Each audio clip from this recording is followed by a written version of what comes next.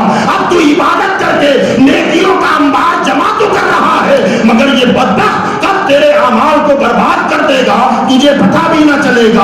اب دنیا میں کماتا رہے گا، مگر جب ڈکیتی پڑ جائے اور قیامت میں ہاتھ خالی لے کے جائے گا تو ہاتھ میں کچھ نہ رہے گا، اس لیے کہ شیطان نے راستے میں راہ مار دیا، اس نے تیرا مال لوٹ لیا ہے، نیکیاں برباد ہو گئی ہے۔ اس لیے اللہ نے فرمایا اتقوا اللہ، اللہ سے ڈرتے رہو، نیکیاں کماتے رہو۔ مولا اب حفاظت کیسے ہوگی؟ فرمایا کونوا مع الصادقین، سچوں کے ساتھ ہو جاؤ۔ یہ بینکنگ اکاؤنٹ کھولو۔ مولا یہ اکاؤنٹ کیسے کھولے؟ کہا یہ قادری بینک ہے، یہ چشتی بینک ہے، یہ نقشبندی بینک ہے، یہ سہروردی بینک ہے، یہ اشرفی بینک ہے، یہ برکاتی بینک ہے، یہ رضوی بینک ہے۔ رضوی بینک میں اکاؤنٹ کھول، احمد رضا کے حوالے کر اور آرام سے بیٹھ جا۔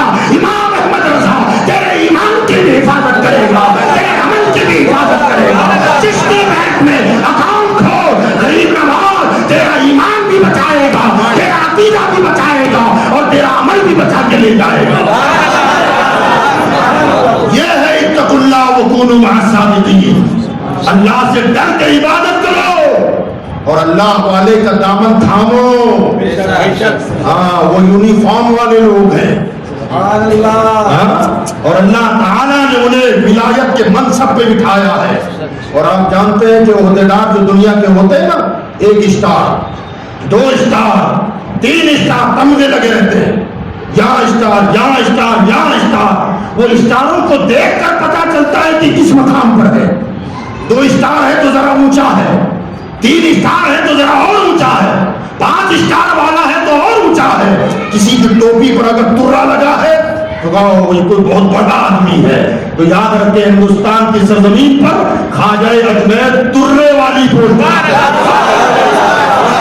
ہاں یہ کوئی چھوٹا آدمی نہیں ہے غریب نواز، ان کے سر پہ رب نے ولایت کا ترا لگایا ہے، اور ایسا ترا لگایا ہے کہ یہ اپنے اللہ کے بندوں کو اب اللہ کی عطا کردہ سیٹیں عطا کرتے ہیں۔ ادنا کو اعلیٰ بننا ہو تو غریب نواز کے آستانے پر جاؤ، زبر کو آفتاب بننا ہو تو آستانے غریب نواز پر جاؤ، اگر چھوٹے کو بڑا بننا ہے تو غریب نواز کے پاس آؤ۔ حضرت خواجہ خاقان عطائے رسول ہند الولی وہ شان کے مالک ہے، اللہ اکبر، کہ اگر ادنا پر نظر ڈالی ہے تو اعلیٰ بنا دیا۔ حضرت خواجہ غریب نواز علیہ رحمتوں پر رضوان۔ اور یاد رکھیے گا وہ ذات ستودہ صفات، وہ ذات ستودہ صفات ہے جو ہمارے عقیدوں کی بھی حفاظت کرتی ہے، ہمارے اعمال پر بھی نظر ہوتی ہے۔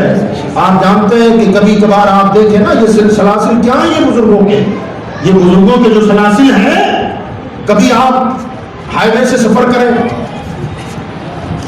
اور جہاں کہیں پہاڑی علاقہ شروع ہوتا ہے، آپ چلے جائیں ادھر کیشکال دھمتری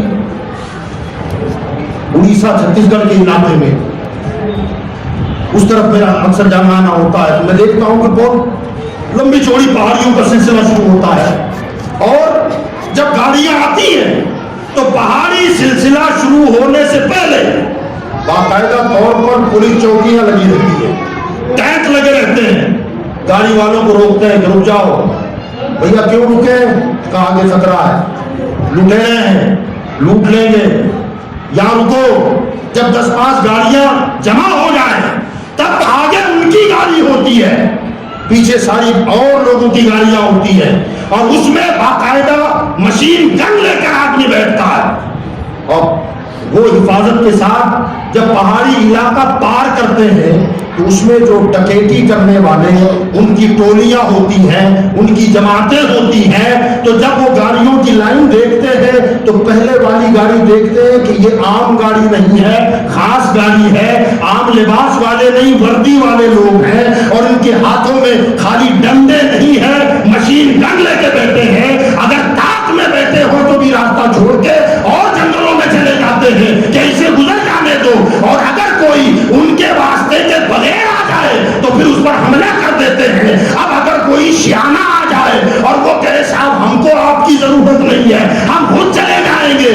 کہتا ہے لکھ کے دے کہ تو خود اپنی جان مال کا ذمہ دار خود ہے، اگر تو اکیلا جانا چاہتا ہے تو چلا جا۔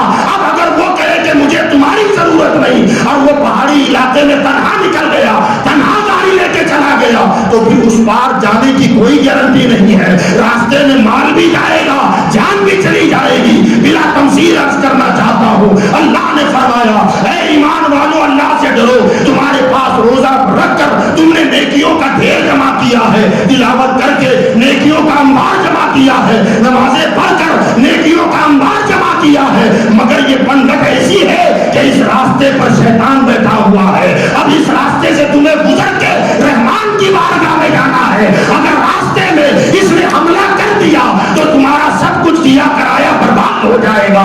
مولا پھر کیا کروں؟ فرمایا لائن میں لگ، آگے آگے غریب نواز ہوگا، پیچھے پیچھے تیری جماعت ہوگی، آگے آگے غوث اعظم ہوں گے، پیچھے پیچھے تیری جماعت ہوگی، آگے آگے احمد رضا ہوگا، پیچھے پیچھے تم لائن لگا کے آؤ۔ جب یہ بدبخت احمد رضا کو دیکھے گا تو کہے گا ہاں ہاں یہاں مقابلہ نہیں کر سکتے، یہ گورنمنٹ کا آدمی ہے، یہ سرکاری آدمی ہے، لباس میں ہے، باقاعدہ طور پر وردی پہنا ہوا ہے، اور اللہ نے ولایت کا ہتھیار بھی دے رکھا ہے، مجددیت کا ہتھیار بھی دے رکھا ہے، اس سے مقابلہ آسان نہیں ہے، لہذا ان کا دامن پکڑ لو تو رحمان کی بارگاہ میں شیطان سے بچ کے پہنچ جاؤ۔